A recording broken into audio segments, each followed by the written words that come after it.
Jimothy. Thank you for joining me here today. Hi, thank you.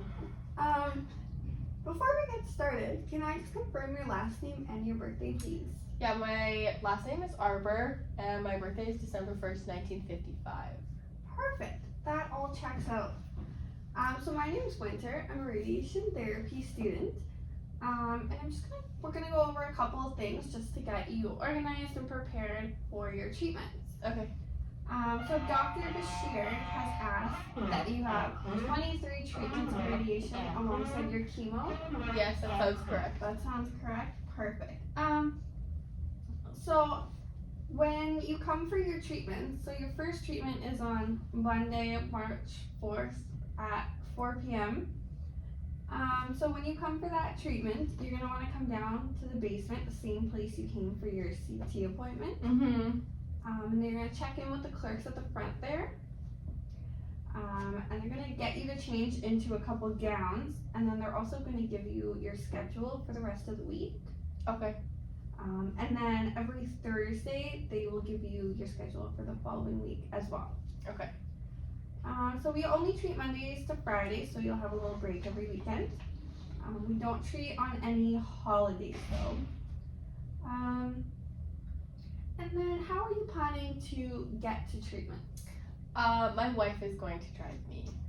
Perfect. I just wanted to make sure you had that all organized. Okay, so a couple other things to confirm. So you're aware that you are not to have any food or drink, including water, 4 hours prior to every treatment? Right. They told me that when I came for my markings. But I have to take pills in the morning. Okay. Is that like okay? Yeah, so if there are pills you have to take prior to your treatments within that 4 hours, you are allowed to take it. Just take a small sip of water with it. Okay. But then that's it. Okay. Yeah. Okay. So another thing, we do recommend that you keep up with daily activities the best you can. So are there any activities? My wife tries to make me go for some short walks just down the street. But that's where it ends. Okay. Well, try and keep up with those short walks the best you can. We do want you to try and keep up with your normal daily activities while you're on treatment. Okay. Just to the best of your abilities, of course. Don't push yourself too much. And then as well, when you came for your markings appointment, they would have given you a packet of information on side effects and interventions. Yes, my wife has it. Perfect. Have you guys gone over that? She's gone over it. I've just listened to what she's told me. Okay. Do you know of any questions she might have, you have? No, not yet. Okay, sure. So I'm gonna go over a couple things that are kind of outlined in that packet there. So you may not notice much in the way of any side effects for the first week or two, and then they'll kind of progress as you continue your treatment. And they'll keep progressing until about 7 to 10 days following your last treatment. And from there, they will progressively resolve. So most side effects typically resolve within 6 to 8 weeks following the end of treatments. Okay. So just something to keep in mind. So radiation only affects the area of the body that we're actually treating. So we are treating your lower esophagus, as well as a lymph node that's a bit higher up in the chest. Mm-hmm. So we're treating that mid-chest area, so the sternum to the mid-abdomen, and then the same spot on your back as well. Okay. Because the radiation does go through your body. And then because the machine rotates around you, it will also be treating your sides. So about like here, all the way around your body. Okay. Okay. The only exception to this is fatigue. So you might start to notice that you have lower energy levels or you feel more exhausted than you normally would. So we usually expect to see this more in the second half of your treatment. Okay. This also might increase as the treatments continue, but it should subside within a week or two after finishing treatments. Okay. So if you do notice that you start to feel fatigued, again, make sure you listen to your body. Rest when you need to. Short naps of about 20 to 30 minutes can help counter the fatigue. However, longer naps might actually make you feel more exhausted. Okay. I do like a long nap, but I guess I'll take that into consideration. Okay. If you're used to like normally taking long naps, Like, 30, 40 minutes, but I think now that you say that, you get a little sleepy. Like, I do feel like I'm pretty restless still, so yeah. maybe set an alarm. Yeah, so set an Okay. alarm would be perfect. 30 minutes is okay, like 20 to 30, but I wouldn't suggest really going over that 30-minute mark. I'll try. Yeah, and if you still feel tired, if you get up and try and walk around the house a little bit, you might start to feel those energy Right, levels okay. rise. Okay. Yeah, as well, another thing that can help counter the fatigue, and we'll go a bit more into this in a bit, but if you make sure your diet consists of lots of protein, carbohydrates can help with exhaustion and energy levels. Okay. Okay, so another thing I wanted to touch on would be skin irritation. So I do not really expect that you will notice much of this. But if your skin does start to get a little bit itchy or irritated, in again that area that I said will be affecting, you can use one of the moisturizers. We have them outlined in that packet that you would have received from the sim. So CeraVe, Glaxobase, or Lubriderm. Okay. If you use one of those on that whole area, you can get your wife to help you put it on your back. That will help with the itchiness. Okay. And again, if you do experience that, make sure you're applying the moisturizer for a week or two after your finished treatment. Okay. And then again, on the skin irritation, if that happens, just be super gentle with your skin in terms of when you're showering or bathing. Just don't scrub at it. Use a gentle soap, something like Dove maybe. Okay. Pat it dry instead of rubbing it dry. Yeah, so just be super careful with it.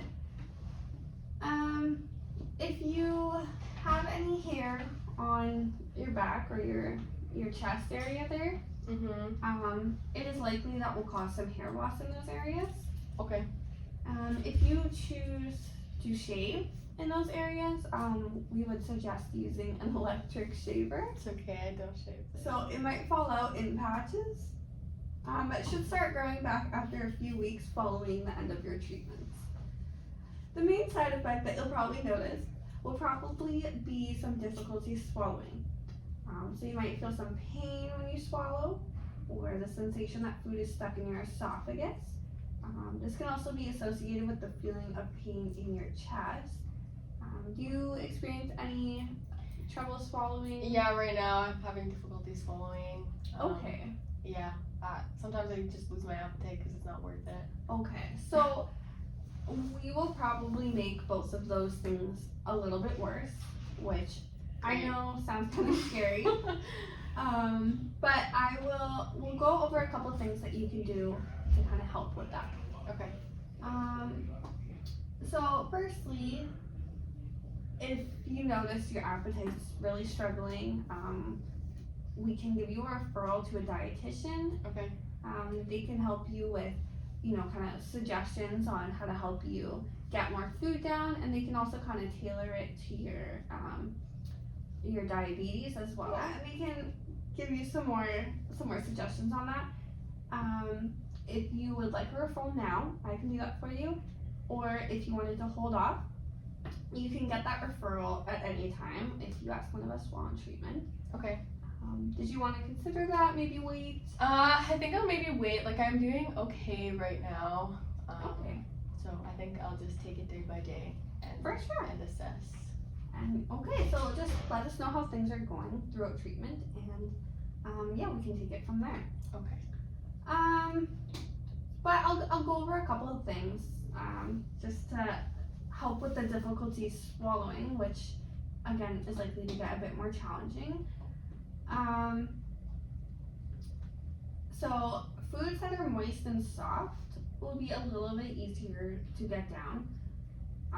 So a couple suggestions: you could dunk or soak dry foods in liquids like milk or warm cocoa, soups, broths, gravy.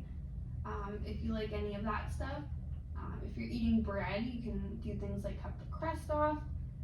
You can add a little bit of extra butter or dressings to foods such as sandwiches or salads, if you like those.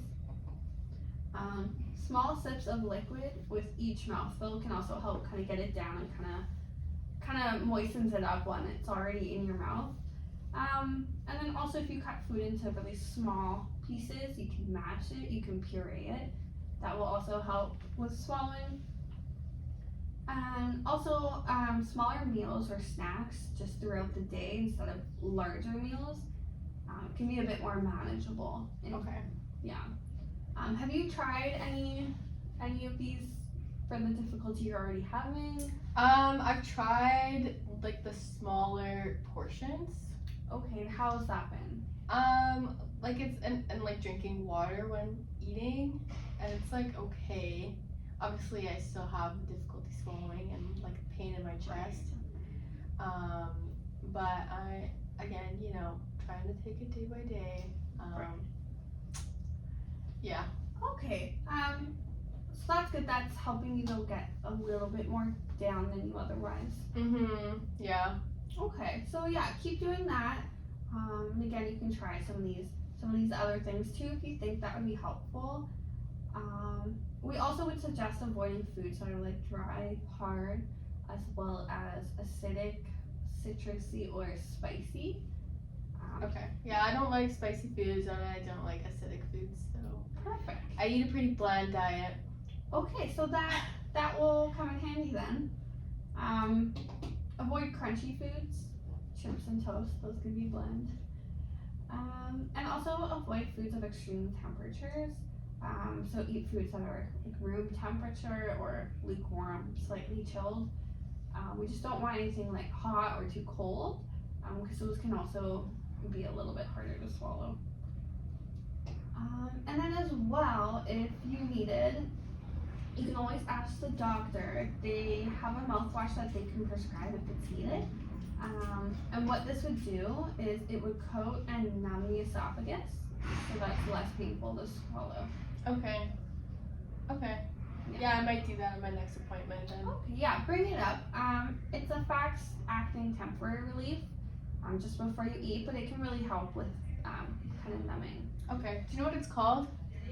It's called Pink Lady. Oh. Okay. Okay.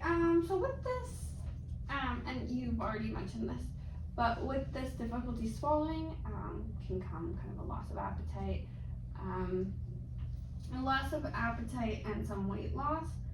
You mentioned you've been experiencing a bit of loss of appetite already. Yeah. So we might make that a little bit worse again. What does your diet look like these days? What are you kind of eating on a day-to-day basis? Yeah, so my breakfast is like an egg or toast with like some bacon or sausage, whatever we have in the fridge. My lunches are sometimes like a little bit of noodles or leftovers from the dinner prior.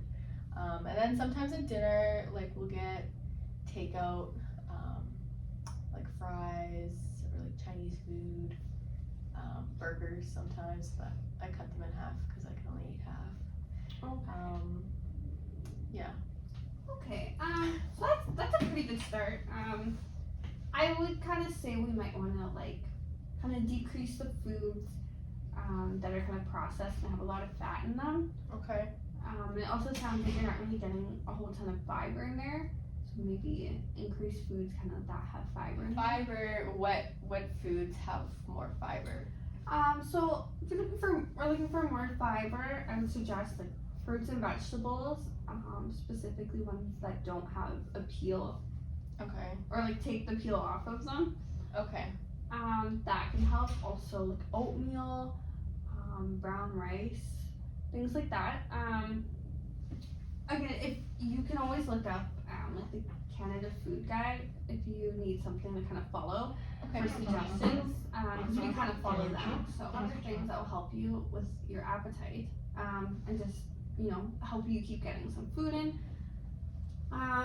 If you kind of switch to like 5 or 6 small meals instead of like 3 larger ones, Mhm. that can help a bit. You're not forcing as much down at one time.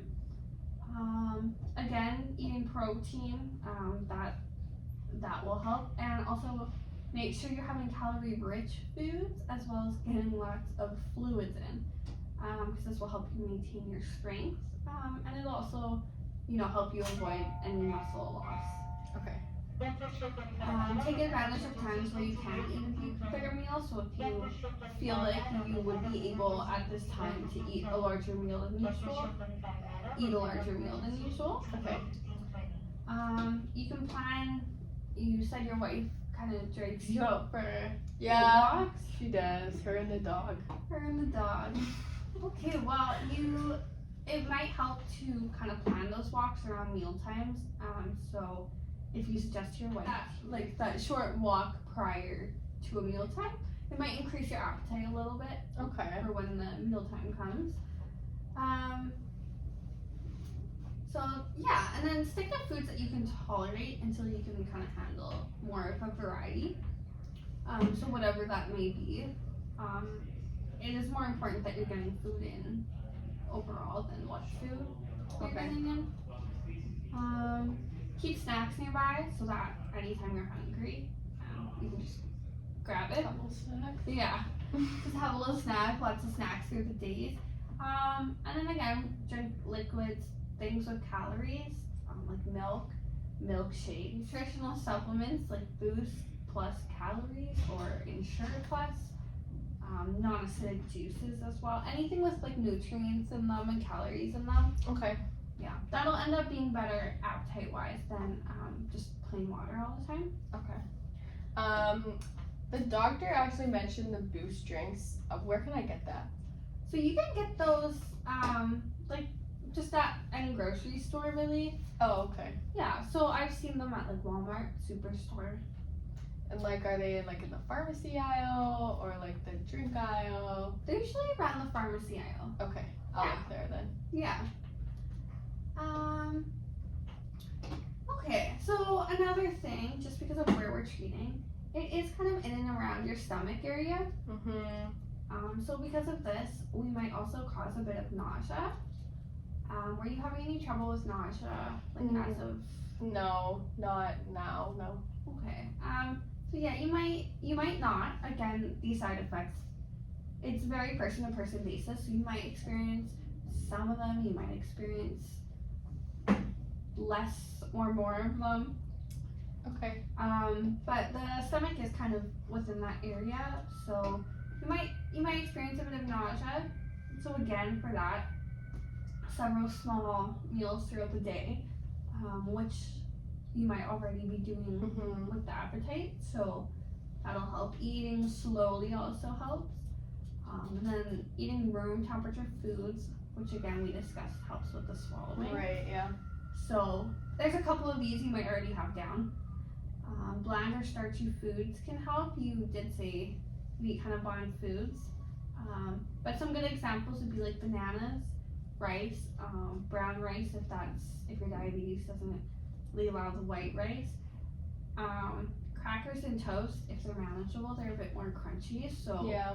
I probably wouldn't really suggest those, but if those do become manageable, whole grain bread and crackers might be a little bit better for your diabetes as well.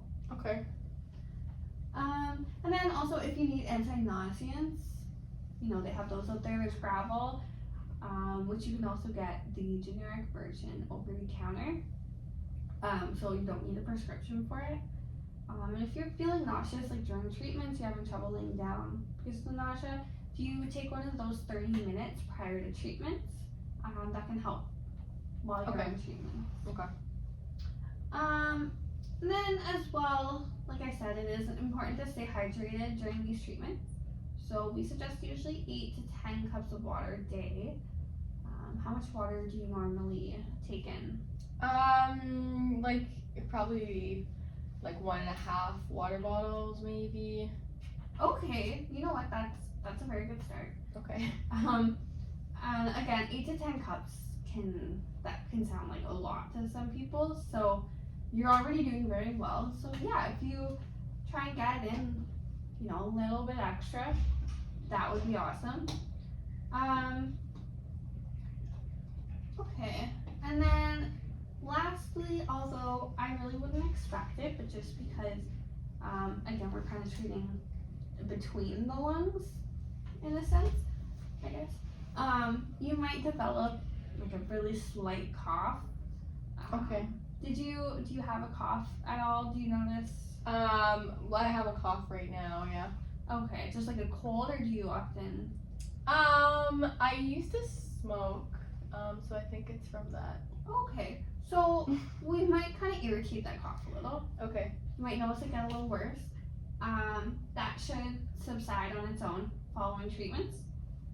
If it doesn't, after that 1 to 2 weeks after treatments, and you kind of get concerned about it, just let your doctor know so that he can kind of investigate that, but it should go away all on its own. Okay. And then again, just while you're on treatment, make sure that you're kind of updating us on how you're feeling, any symptoms you're noticing, if they're getting worse, if they're getting better. If at any time you want that nutrition referral, we have other referrals too. So if you wanted someone to talk to, we have that available too. In any way you'd like, phone call, in person, that's also an option. Things like that. Just make sure you're keeping us up to date with what you need, what's going on, and they'll ask you on the unit every day as well how you're feeling. Okay. And I don't know if you were using any like alternative therapies like naturopathic medicine or chiropractor. No, I'm not really taking anything. No, or doing Okay. anything. I just asked just so we can provide you with the best care possible. We like to kind of just keep up to date with what other things you're trying. So if anything changes, if you happen to try something else, just let us know, just so we can make sure we're giving you the best care. Any questions for me at all? Not that I can think of right now. Okay. If you come up with anything, you'll be seeing us every day on treatment. Other than weekends, you can always ask us at any point during treatments as well. Okay, sounds good. Alright, well, we will see you on Monday, March 4th then, Uh-oh. at 4 p.m. Alright, sounds good. Thank you. Alright, take care.